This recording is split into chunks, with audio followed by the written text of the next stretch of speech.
Alright, hi everyone, Bjorken here from The Long Wait. If you've been following along since last week's video, we were doing a live recording of our Christmas song entitled Krampus, or we actually changed it back to Santa because it's more fun that way. And I took a bunch of pictures and I wanted to show you what we ended up doing, and then giving you a little bit of a sample of what we did, or how it sounds like. I'm actually going to start with a kick drum here. This is the way we ended up miking it, because Ty's kick drum is brand new and it is imported, so it doesn't have a hole on the front side.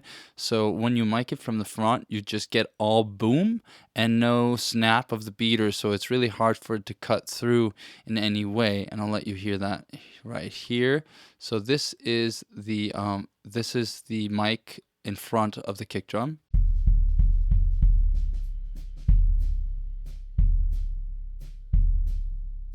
And we moved it a little bit. This is also in front of the kick drum, just a little bit different placement.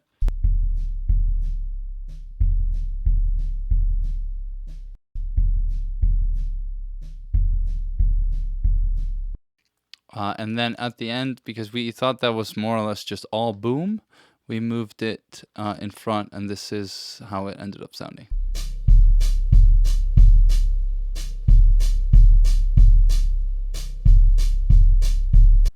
The drawback of this particular mic placement is that it has a lot of bleed from the snare drum.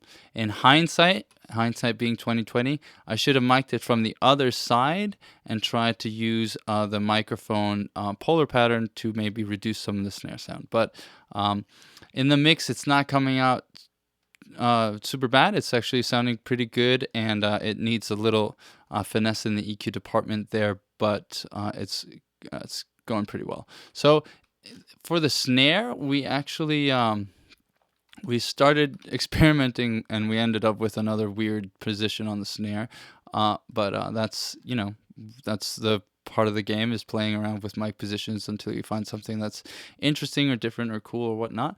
And we started by just doing the snare miking the normal way, if that's a term, just like on top, facing towards the center.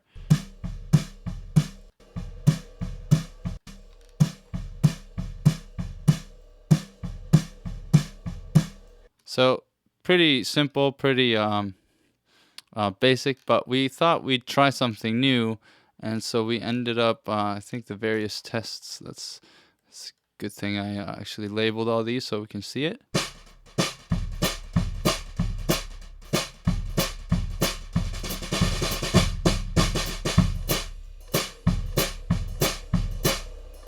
So that in the mix gave it kind of a fun sound, because it was sort of like you had both an top and an under snare, or a top and a bottom snare, and it gave the basically the drum kit just a very different feel. So this is how it sounded normal.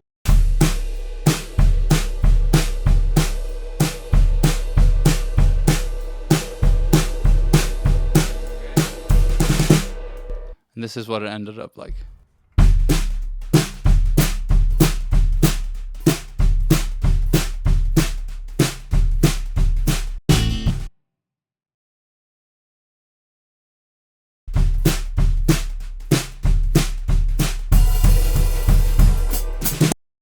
We thought that gave it a better balance between the kick and the snare, and had like an interesting snare sound to it. So we left it like that. And actually, this is how we mic'd it, which is extremely weird, but it is basically miking up the snare from the side, which gives it that thinner quality, and more of gives it sort of the brush snare shuffle feel that kind of lends itself well to the song itself.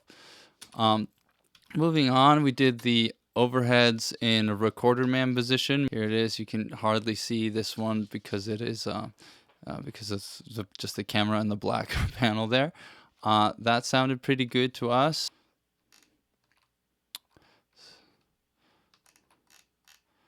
So it's more or less in phase here, pretty good. and overall the drums sounded pretty good, and we're more going for a sound than perfectly accurate recording techniques. We're just kind of experimenting with trying to find the sound of the drums as we wanted them, and this is what we ended up with.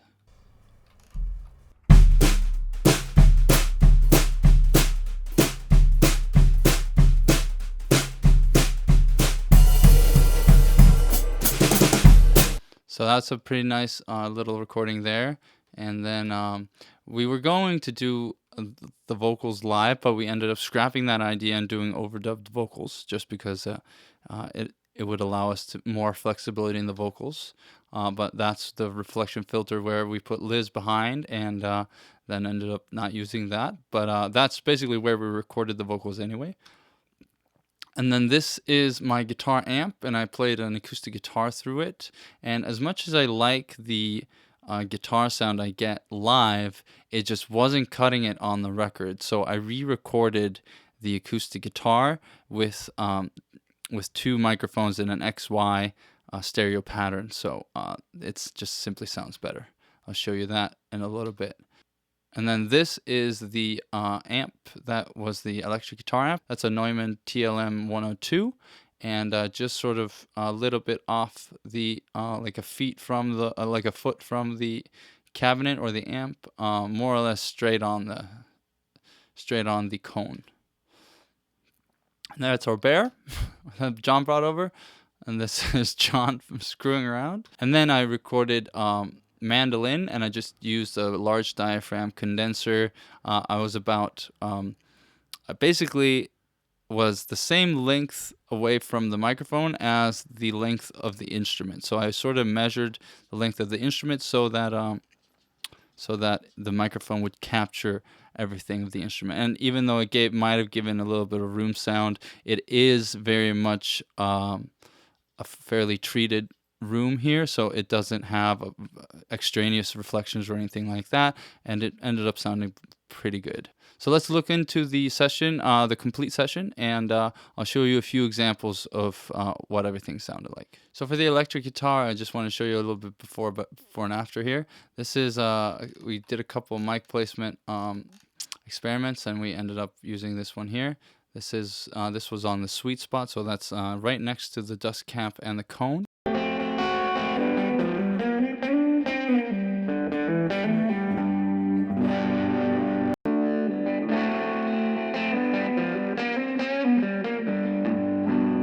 So I thought this one was a little more controlled, a little basically rounder. So I like that more. And we actually took the distortion, some of that distortion off the guitar because it was all the knobs were up to 11.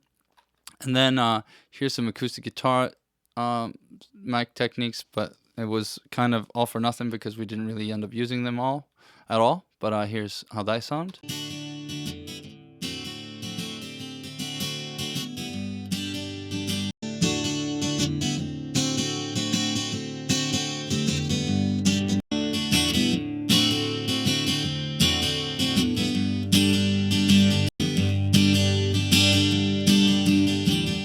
That one ended up sounding warmer than the other one, so I liked that one the most, but we ended up scrapping it.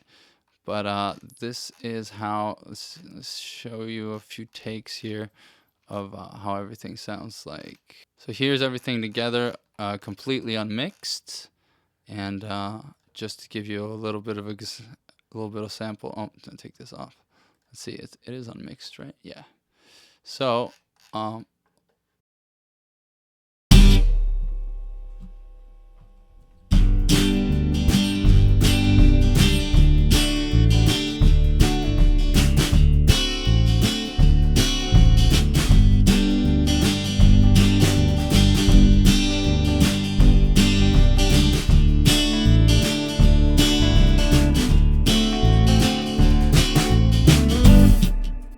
So that was a acceptable live recording for me.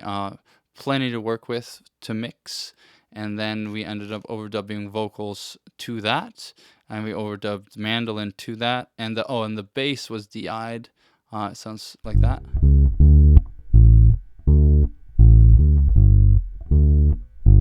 just simple bass. And I'm actually not going to show you the vocals because they're sort of a secret, um, because they're really funny and I want it to be a surprise. So we'll show you that when we get closer to the release. But what I will do is I'll show you the comparison between the acoustic guitar and that I did through the amp, and then the acoustic guitar I did through the XY. So let's solo these here. Oh, no. There we go. And then the mandolin, I'll show you the mandolin. So let's take the, yeah.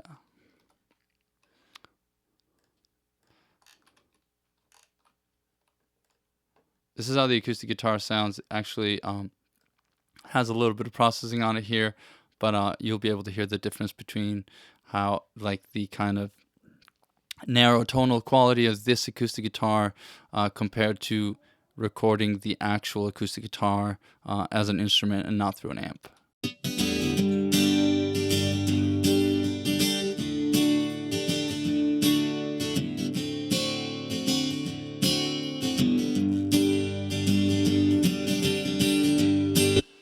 And this is now the acoustic guitar XY.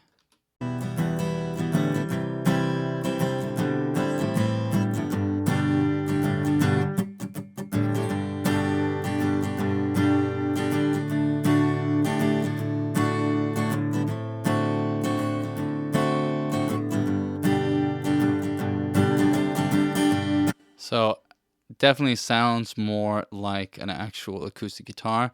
However, I am wondering whether blending this one in might make it sound even better together.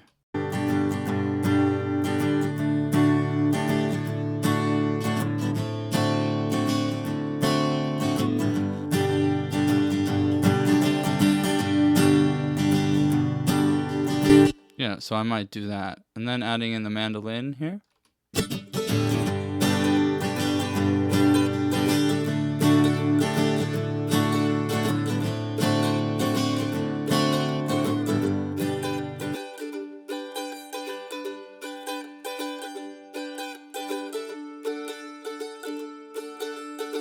And to be honest, I don't really know how to play mandolin, but I learned this song only because it only has like 3 or 4 chords. So I learned how to play the mandolin for this song, which was a fun challenge, really fun for me to put something different down on this track. So that's it for the recordings of Santa. If you haven't checked out the planning phase video, check out last week's video and notice how things from the planning phase to the actual recording changed a little bit, but also notice that we did have some contingency plans in case things didn't work out, which is important. If you are planning things, make sure that you also plan for plan B. Even if you don't want to do plan B, have a plan B in case plan A doesn't work out. So that's it for this week. I'm Björkvin from The Long Wait. Go check us out at thelongwait.com.